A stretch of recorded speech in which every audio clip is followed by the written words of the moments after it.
रेषा नव्हे तर ती एक विचारांची क्रांती होती आणि त्याच विचाराच्या क्रांतीवर प्रकाश टाकण्यासाठी आपल्या समक्ष उभा आहे आनंद भारतीय शासकीय विदर्भ ज्ञान विज्ञान संस्था अमरावतीचा विद्यार्थी विषय मांडतो भारत राष्ट्राची निर्मिती आणि डॉक्टर बाबासाहेब आंबेडकर।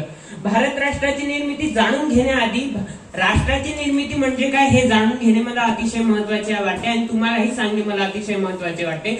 राष्ट्रीय निर्मिती म्हणजे केवळ भूगोलावर आखलेली रेषा नव्हे तर ती विचारांची क्रांती असते। त्या पलीकडे जाऊन ते आचार विचार त्यामध्ये निर्माण झालेली संस्कृती आणि त्या संस्कृतीतून निर्माण झालेला घटक म्हणजे राष्ट्र होय। राष्ट्राची निर्मिती भारत राष्ट्राच्या निर्मिती हा विषय चागडण्याआधी किंवा समजून घेण्याआधी आपण इतिहासातली काही महत्वपूर्ण तारखा बघितल्या पाहिजे, थोडा इतिहास बघितला पाहिजे आणि इतिहासातली ती तारीख मला साक्षी ठेवता मी साक्ष घेऊन सांगतो 16 डिसेंबर 1946 ज्या दिवशी पंडित नेहरू 8 तात्विक मुद्द्यांचा ठराव संविधान सभेपुढे मांडतात।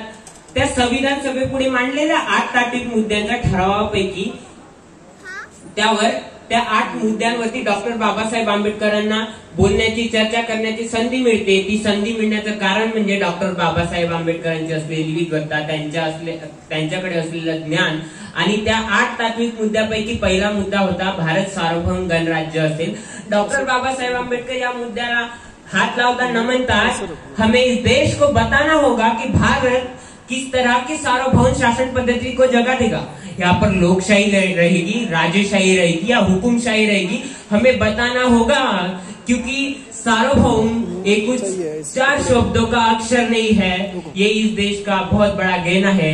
हो, कारण की सार्वभौमत्व हा फक्त 4 अक्षरांचा शब्द नाही तर हा या राष्ट्राचा दागिना आहे। हा सार्वभौमत्व म्हणजे स्वतःचे निर्णय स्वतंत्रपणे घेणे, फक्त आंतरिक नाही तर बाहेरील निर्णय देखील स्वतःचे स्वातंत्र्य निर्णय घेणे आणि ती ओळख डॉक्टर बाबासाहेब आंबेडकरांनी आपल्याला करून दिली ही आपल्याला जाण असली पाहिजे। आणि राष्ट्र निर्मितीसाठी सार्वभौमत्व हा शब्द किती महत्वाचा आहे हे तुम्हाला आणि मला नक्कीच माहिती आहे। याच मुद्द्यापैकी मुद्दा क्रमांक 2 होता भारत संघराज्य असेल। या मुद्द्यावरही डॉक्टर बाबासाहेब आंबेडकर बोलताना म्हणतात भारत संघ राज्य शासन पद्धति अमेरिका जैसा संघ राज्य शासन पद्धति भारत में हो ही नहीं सकता क्योंकि अमेरिका तो पहले 50 राज्य एकत्रित आकर राज्य के फिर उसके देश बना है। भारत तो पहले से ही देश के रूप में आगे आ चुका है, फिर उसके प्रशासन के हिसाब से देश बनाए गए, प्रशासन के हिसाब से राज्य बनाए गए।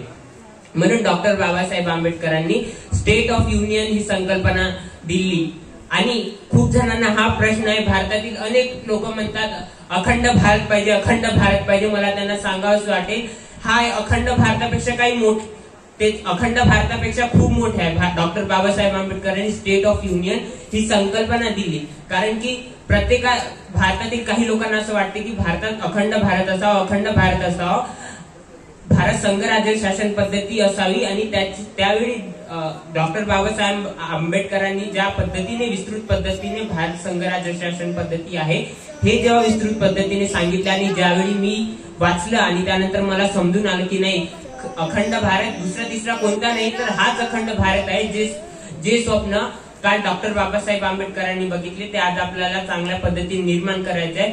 फक्त आज ते आपल्या हातात आहे कारण डॉक्टर बाबासाहेब आंबेडकर म्हणतात हे ग्रह सूर्य चंद्र तारे तुमचं भविष्य ठरवू शकत नाही तर तुमची मेंदू आणि मनगट हे तुमचं भविष्य ठरवू शकतात। मी आता काही दिवसापूर्वी माझ्या मित्रांसोबत चर्चा करत होतो की माझे मित्र पोलीस भरतीची वगैरे तयारी करतात। आता काही दिवसापूर्वी सारथी बार्टी यासारख्या शासकीय संस्थांकडून पोलीस भरतीचे फॉर्म निघाले तर माझा त्यापैकी एक मित्र म्हणतो की आपण फक्त त्या योजनेचा फायदा घ्यायचा, त्या योजनेतून फक्त 10,000 मिळवायचे, कोचिंग क्लासेस वगैरे काही नाही करायचे। त्यावेळी मला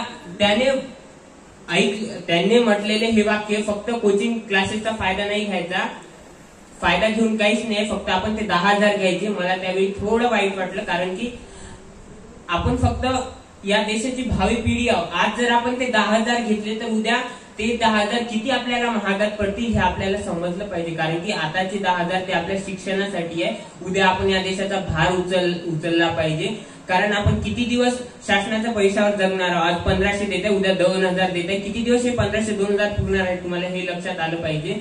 शिका, संघटित व्हा आणि संघर्ष करा हा संदेश डॉक्टर बाबासाहेब आंबेडकरांचा होता आणि तो संदेश आज आपण चांगल्या पद्धतीने पार पाडला पाहिजे. मी माझी सुरुवातीची ओळख मी आनंद भारतीय आहे ही देण्याचे कारण डॉक्टर बाबासाहेब आंबेडकर म्हणतात मी प्रथमता आणि अंतिमता भारतीय. जर आज मी माझं सरनेम जर सांगितलं असतं तर काहींनी त्याच्यातून जात धर्म हे ओळखलं असतं आणि ते जर झालं असतं तर कुठे ना कुठे ते डॉक्टर बाबासाहेब आंबेडकर यांच्या प्रतिमेला धक्का लागला असता आणि ते मला होऊ द्यायचं नव्हतं. मी या देशाचा भावी नागरिक आहे, मी या देशाचा भावी युवा आहे.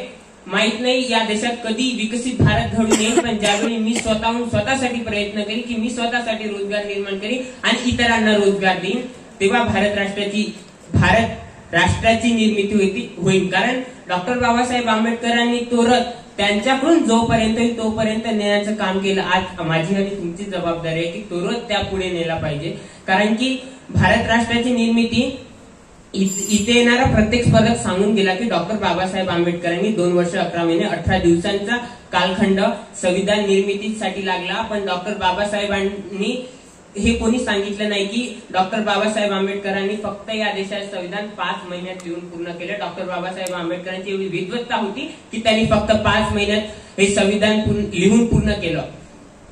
विषयाचा अखेर शेवट करताना एवढाच माफ आशावाद करतो की वामनदादा कर्डक म्हणतात, भीमा तुझ्या विचारांचे आणखीन 5 लोक असतील, भीमा तुझ्या विचारांचे आणखीन 5 लोक असतील, तलवारीला तयांच्या न्याऱ्याचे टोक असते, तलवारीला तयांच्या न्याऱ्याचे टोक असते. आज चला आपण त्या न्याऱ्याचे टोक बनू आणि या देशाचे भविष्य घडू. कारण ह्या देशाचे भविष्य घडवण्याची ताकद माझ्या आणि तुमच्या हातात आहे. कोणत्याही ग्रह सूर्य चंद्र तारे याच्यात नाही. काळा पांढरा धागा हिरवा पानं सोडून द्या, फक्त घातात ही घडी घाला. कारण ही घडी घालण्याची ताकद डॉक्टर बाबासाहेब आंबेडकरांनी तुमच्या आणि माझ्या मनगटात दिली आहे. हीच घडी तुमचा खरा वेळ दाखवेल आणि खरी तुमची मनगटातली ताकद दाखवेल. विषयाचा अखेर शेवट करत एवढाच माफ आशावाद करतो की आपण आपला विकास स्वतः करून घ्यावा. धन्यवाद.